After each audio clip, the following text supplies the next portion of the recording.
Hello, artists. Today we are going to deepen our knowledge of collagraph printing. In this video, you will learn how to print more complex collagraph plates that are pre-made for you, as well as learn how to create a printing plate of your own with more materials.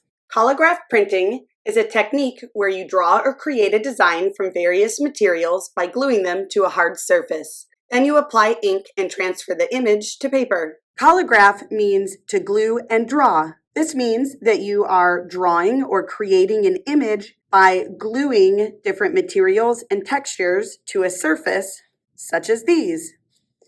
In the past, we did some easy collagraph printing where we cut up and glued shapes from a manila folder to a cardboard printing plate.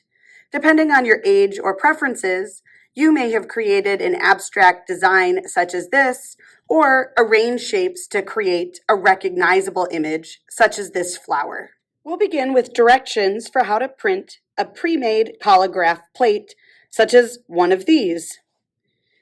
To print these plates, you will need paper in the color and size of your choice, a tray with ink provided by the teacher, one brayer to roll through the ink. Remember, a brayer is what artists call a roller, and one clean brayer that you will use to rub the back side of the plate to help transfer your image from the printing plate onto the paper.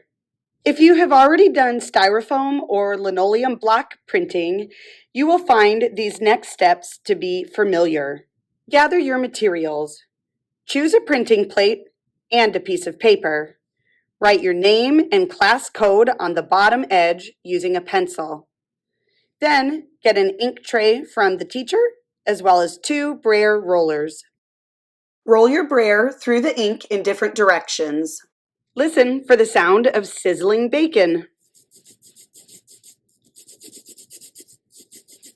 Roll the ink onto the collagraph plate. Use a finger to hold your printing plate in place. Pick up and position your plate onto your paper. Roll the clean brayer across the back of your printing plate. Lift up the printing plate to reveal your design. Your collagraph prints and used plates should be left on the drying rack. You may need to place the used collagraph plates on top of a piece of goose paper to keep the smaller collagraph plate from falling through the space here in the drying rack.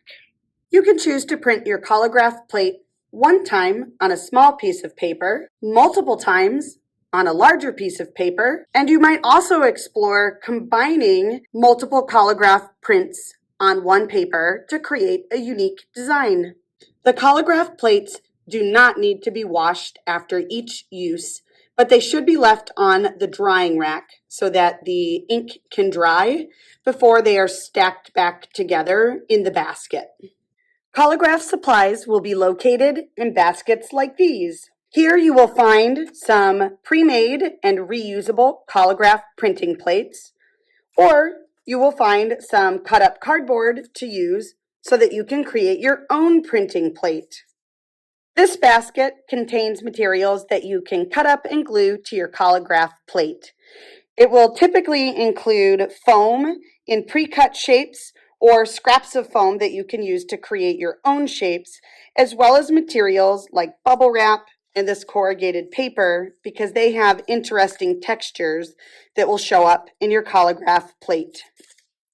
Throughout the year, the materials here may change as they become available. You will also need a pair of scissors, a glue bottle, and a Sharpie pen to write your name on the back of your collagraph plate. To create your own collagraph plate, like one of these, begin with a piece of cardboard and a Sharpie pen. Write your name and class code on the back.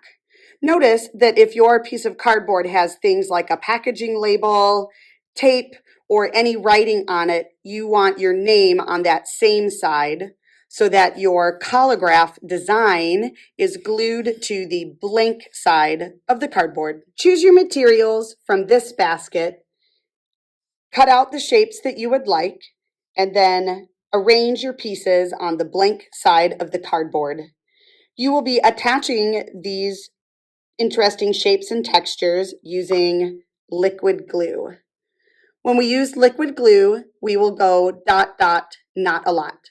To open your glue, be careful to twist open the top of the glue bottle. That's this conical part right here, not this part. This is called the neck of the bottle. Twist open the tip top of your glue. When you see this gap appear, that tells you that the glue is open. Tip your glue bottle upside down and then dot, dot, not a lot, onto your cardboard to attach your glue pieces. Keep your dots small. Hold your pieces and count to 10 to ensure that they stay stuck to the printing plate. The color of the materials does not matter because everything will print with the same color ink. Choose materials based on their shape or texture.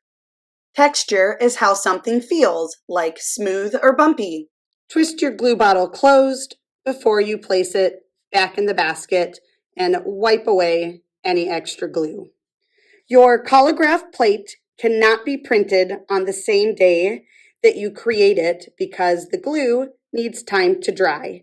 If you were to try and roll ink over this surface, your pieces would slip and slide across the cardboard. Set your collagraph plate on the drying rack and look forward to printing your design the next week. Printing a collagraph plate made by you is the same as printing one of the pre-made collagraph plates. Begin with a piece of paper, add your name and class code along the bottom edge, have your printing plate close by, then get a tray with ink from the teacher, one brayer roller that will go in the ink, and one clean brayer that will be used to rub along the backside of the printing plate. Roll your brayer through the ink, listening for the sound of sizzling bacon. Roll the ink onto your collagraph plate. Pick up and position your collagraph plate on the paper. Use the clean brayer to rub the backside. Carefully lift up your collagraph plate to reveal your design. Place your used collagraph plate on the drying rack along with your artwork. Thanks for watching. I can't wait to see what you create.